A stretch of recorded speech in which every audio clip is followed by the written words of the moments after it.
A state, I must say, of quiet rage.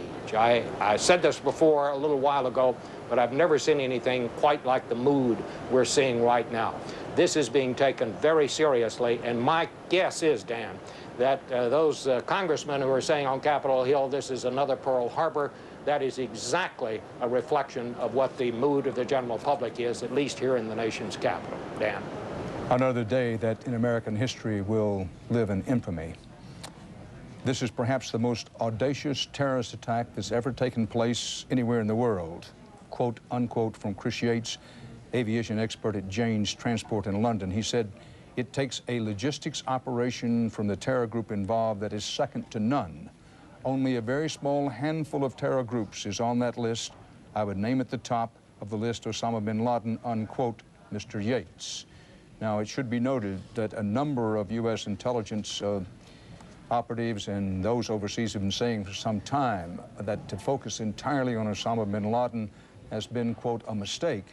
And many of those people believe that countries such as Iraq, Iran, to name two, have been involved in efforts to deliver serious blows to the United States. The other plane, there's a widespread belief that it was a hijacked airliner, but no one knows that for sure. And then, and it's clearing up a little bit what happened at the Pentagon. There's a helicopter pad at the Pentagon, and that's where an aircraft of some description crashed into that helicopter pad right adjacent to the Pentagon and then spread destruction inside the Pentagon itself. We have no indication of loss of life in the Pentagon, whether there's been any. We did see some injured people early on. As for the World Trade Center situation, Harold Dow, the mayor of New York has said that the loss of life would be tremendous once we know. A New York City police spokesman who did not want to be identified said that the loss of life would be in the many thousands. There's no reason to doubt that whatsoever. By the Justice Department, the names not released. These were the men who took the aircraft, it's alleged, and not all the plotters. And before that list is over, that could number 50, and there could be some more names added to that because of detentions and arrests tonight. The president will travel to New York tomorrow. Additionally, he has asked all Americans to pause during their lunch hour and attend the house of worship of their choice to pray for the dead, the wounded, and for this nation. Wall Street will reopen Monday. This is the longest period of inactivity on what should have been a trading day in all of American history. They've been too worried about trying to get the thousands of Wall Street workers down to that torn apart section of the city, too worried that the wires, the infrastructure would not support trading. It'll be the longest shutdown ever. They're testing Saturday for all the systems. Joining us now, Fuad Ajami, distinguished professor at Johns Hopkins University, expert on the Middle East and international affairs, and a CBS News consultant. Fuad, one question that's been nagging at me. We keep saying, and it's true, Osama bin Laden has tremendous personal wealth, but he's got to keep that money somewhere. Who launders his money? Where does the money trail lead? Wouldn't we love to know? Because this, we've been talking about this. I mean, this man inherited quite a large sum of money from his father. The irony of it, as bin Laden tries to overthrow the House of Saud, and as bin Laden talks radicalism, and as bin Laden poses as this later day Che Guevara of the Islamic world and plays rebel, he was the heir to a huge fortune. And one of the things that I think our intelligence will need to break, where does this man keep his money? Surely it can't be in a pillow, and surely it can't be in the Afghanistan Central Bank. Obviously, this money has to be available to him. This is the money he uses to recruit these young people who revere him, and it's the piece of the puzzle we need to get at. As many as 10 people being held by the FBI in New York tonight for allegedly attempting to board, and in some cases actually boarding aircrafts with false identification, carrying weapons such as knives, indications that some of them had attended the Flight Safety International Training School in Vero Beach, the same school that helped train some of those who became the, as authorities suspect, the pilots who took over the controls of the planes on Tuesday, the terrorists who then slammed them into buildings such as the World Trade Center and the Pentagon. So these people were picked up at checkpoints because their names were on watch lists supplied by federal authorities to the airlines of potential suspects and other terrorists to look out for. Some of them got past security and onto airplanes. Federal authorities believe at this hour that the intention of one team at Kennedy Airport and another arrested later at 7:30 this evening at LaGuardia Airport with similar equipment and false identification, that their intention was to continue the pattern that started on Tuesday by attempting to hijack those airplanes.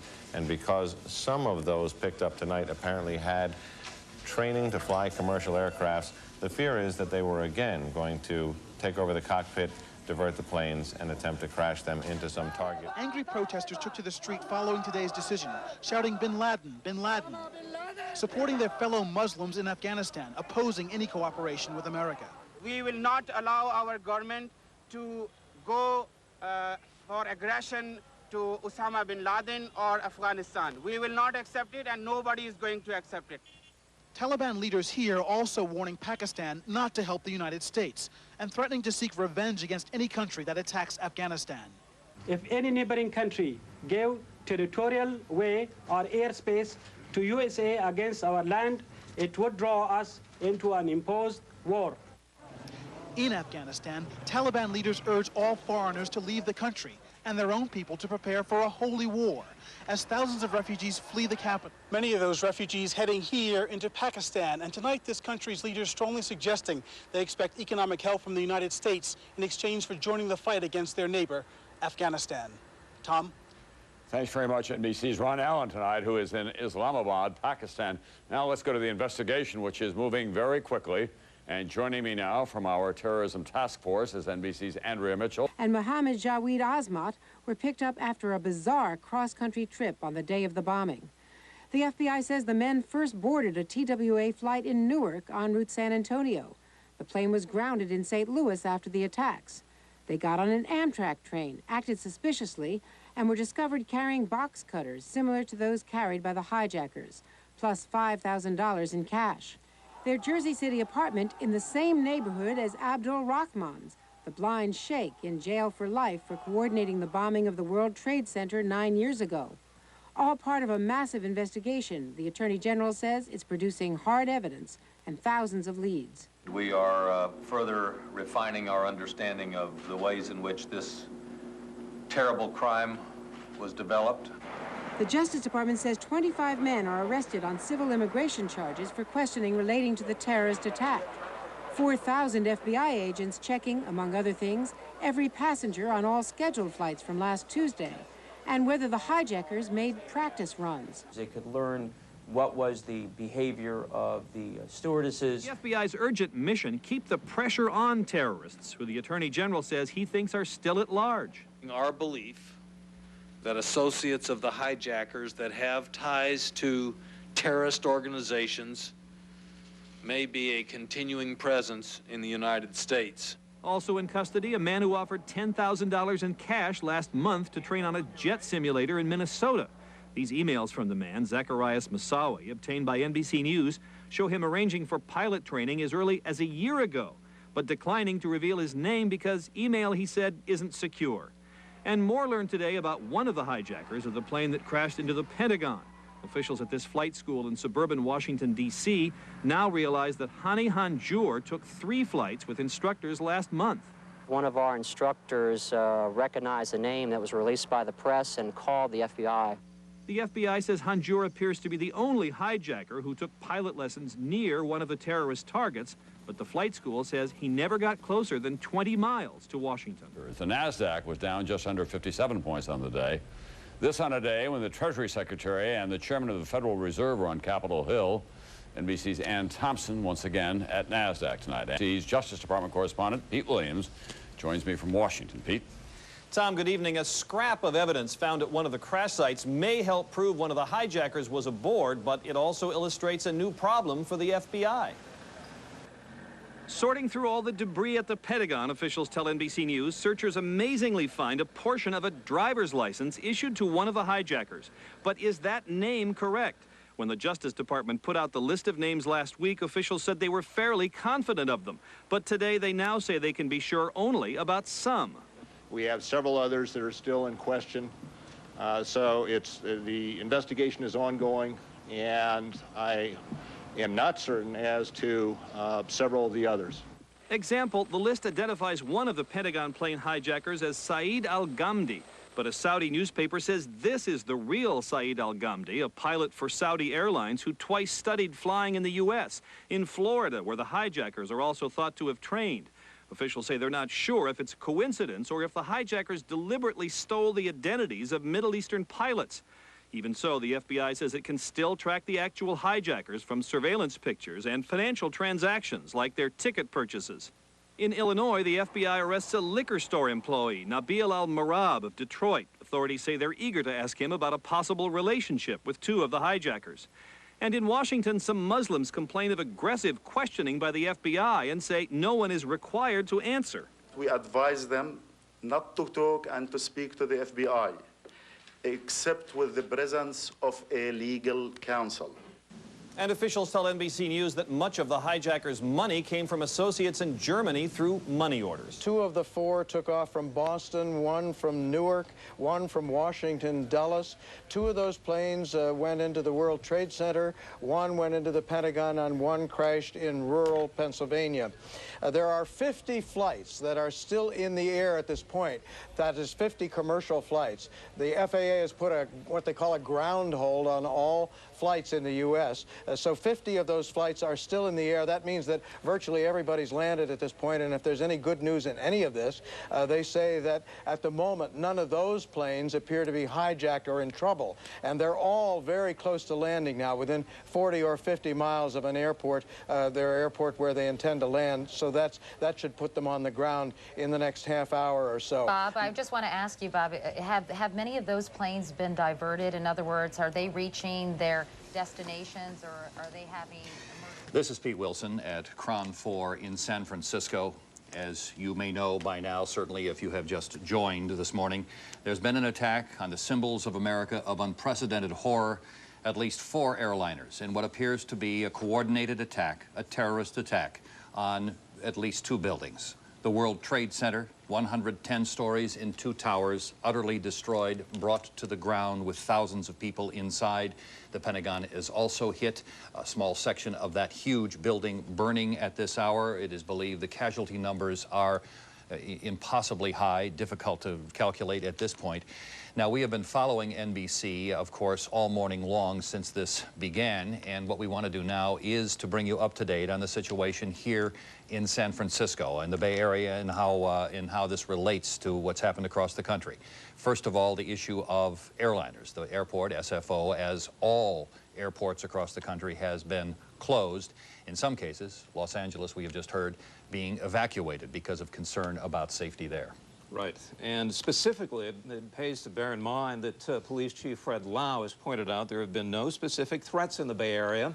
Nevertheless, many of the Bay Area landmarks have been evacuated this morning. The Transamerica building evacuated, the Bank of America building in San Francisco evacuated, all of the roads anywhere around City Hall have been closed down in the city. At the same time, all public schools in San Francisco have been closed. Of course, we didn't know if it was an accident. We didn't know what had happened, and then we were on the air live when the second plane came in and the second plane hit. And I want to show you now, this is what we were seeing live on the air. And as you've expressed before, Peter, the combination of disbelief and horror and simple prayer for somebody to save the people who were inside that building is all anybody can do, as an entire network is broadcasting live something so unimaginable.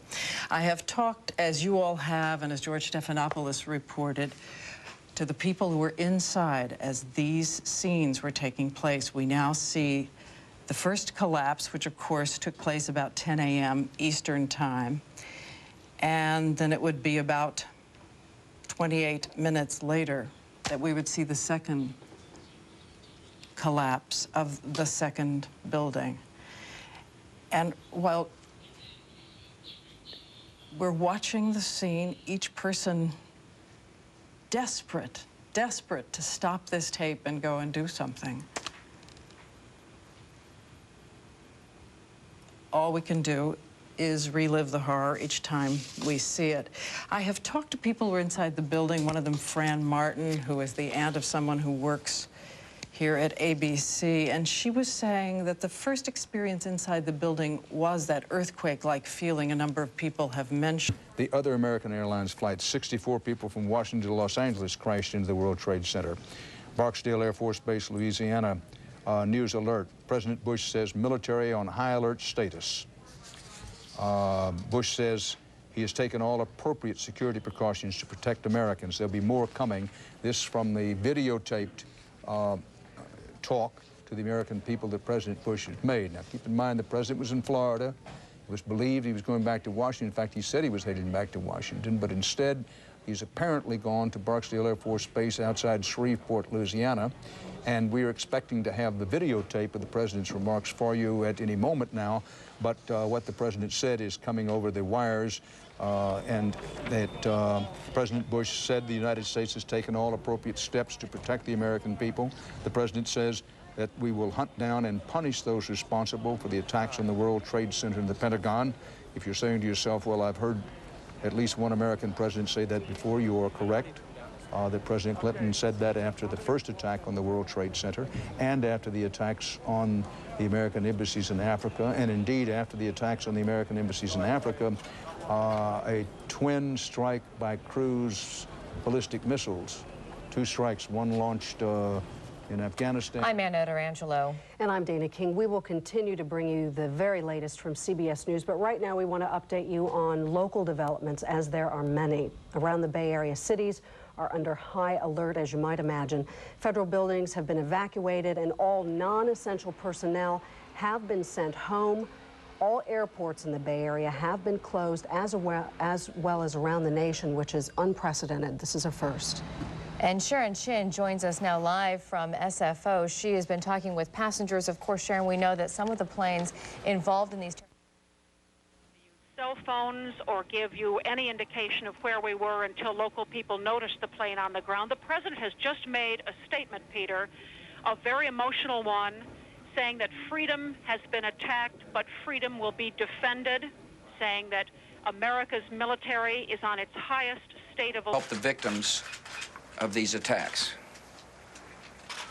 Make no mistake, the United States will hunt down and punish those responsible for these cowardly acts. I've been in regular contact with the Vice President, Secretary of Defense, the National Security Team, and my cabinet. We have taken all appropriate security precautions to protect the American people. Our military at home and around the world is on high alert status, and we have taken the necessary security precautions to continue the functions of your government. We have been in touch with the leaders of Congress and with world leaders to assure them that we will do whatever is necessary to protect America and Americans. I ask the American people to join me in saying a thanks for all the folks who have been fighting hard to rescue our fellow citizens, and to join me in saying a prayer for the victims and their families. The resolve of our great nation is being tested, but make no mistake, we will show the world that we will pass this test.